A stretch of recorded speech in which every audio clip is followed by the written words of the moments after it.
Pois é, explica pra gente, o professor vai tentar explicar como é que o ovo ficou tão caro, um produto tão barato. Tudo bom, professor? Tudo bom. Boa tarde. Boa tarde. E agora, nem o bife do Oião vai dar pra comer no almoço? Já pensou, cara? E imagina a turma de academia que come... Não é isso? A Aninha, por exemplo, come 30 ovos só pela manhã, só no café da manhã. É a galera que come uma grade de ovo no dia todo, é brincadeira, né? Pois é, a gente está tendo aí, no caso do brasileiro, não é gripe aviária, pelo amor de Deus, já baixa de pandemias e outras crises, né? Não é gripe aviária, tampouco guerra. O problema nosso é que a ração está cara. A ração para as aves está muito cara. A ave, o então gado, é a alimentação de modo geral, da ave que ficou mais cara. cara. A manutenção, por exemplo, além da ração, você tem que manter a granja lá onde ficam as galinhas, tal, numa temperatura. Então adequada. Você precisa de energia elétrica, que também não está barata. Né? Então você tem ventilação, você tem tanto a ventilação, iluminação para manter aquecido e tal. Está mais caro, a alimentação está cara. E você tem aí todos esses riscos internacionais que não dá para...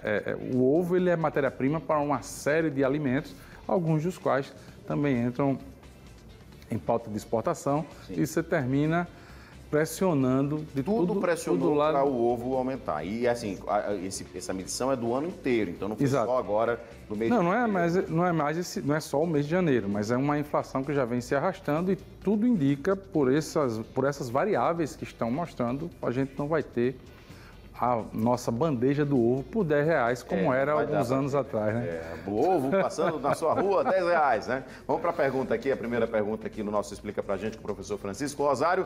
Vamos colocar aqui, a Luciana Ramos, da Mangabeiras. Em relação à falta de ovos, que já está acontecendo em outros países, é possível ocorrer também no Brasil? Lá tem outros problemas a mais, né, professor? Isso. Eu acredito que não. Como o preço é livre, então ele vai aumentar. Obviamente que vai chegar num patamar e a população não vai consumir, mas acredito que a gente não seja afetado por falta de oferta. Né? O que pode acontecer é questão de preço. Então o preço pode continuar subindo. Mas também eu acredito que, dado a queda da inflação e o controle que está tendo, né, a gente está pagando juro muito alto para a inflação estar alta. Então a inflação está caindo. Então acredito que não haja problema tão grande de preço e vai ter oferta. Vai ter oferta. Tomara que não falte, né, ovo? Senão, Aninha, como é que você vai sobreviver, Aninha? Vamos ver mais uma pergunta aqui do nosso Explica Pra Gente. Vamos ver mais uma pergunta do professor Francisco. Fernando, do Jacintim. Quais setores podem ser afetados em Alagoas quando você fala de aumento do ovo? Porque o ovo vai, por exemplo, em receita, vai muita receita, né?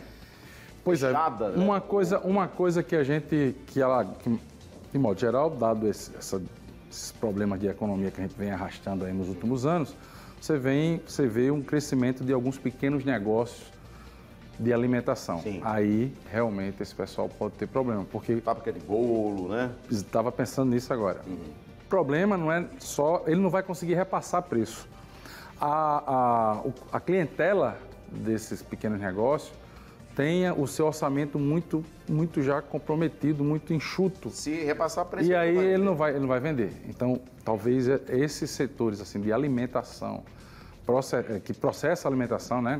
Lanchonetes, restaurantes, fábrica de bolo e outros que usam o ovo, né? E trigo, milho, são os cereais que têm aumentado de preço. Isso daí pode ter problema, porque não vai conseguir repassar preço, obviamente, as margens vão diminuir e algumas vezes extinguir o próprio negócio, vai fechar. O senhor não é nutricionista, mas assim, é importante a gente fazer essa colocação. O ovo, ele substitui a proteína, geralmente, então a carne, o frango.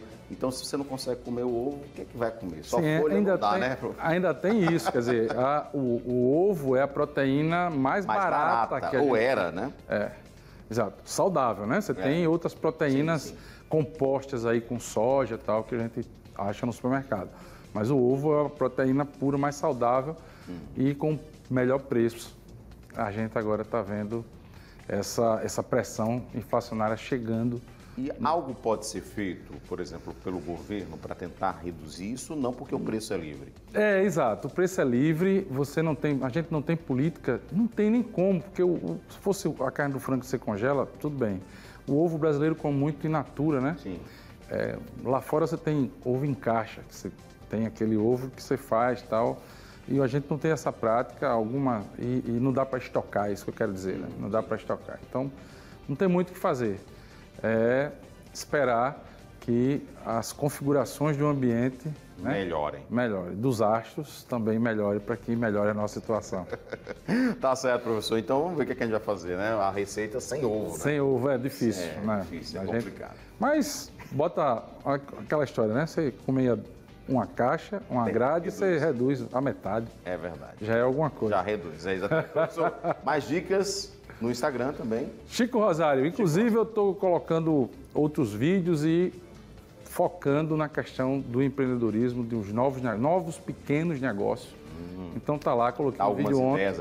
Algumas ideias, starts. E um presente lá pro pessoal que fizer o que eu estou falando. Muito bom, então. Obrigado, professor Chico Rosário. Segue lá no Instagram, @ChicoRosário_, tá? Obrigado, professor. Explica pra gente na semana que vem, já com o nosso Wilson Júnior, o econômico.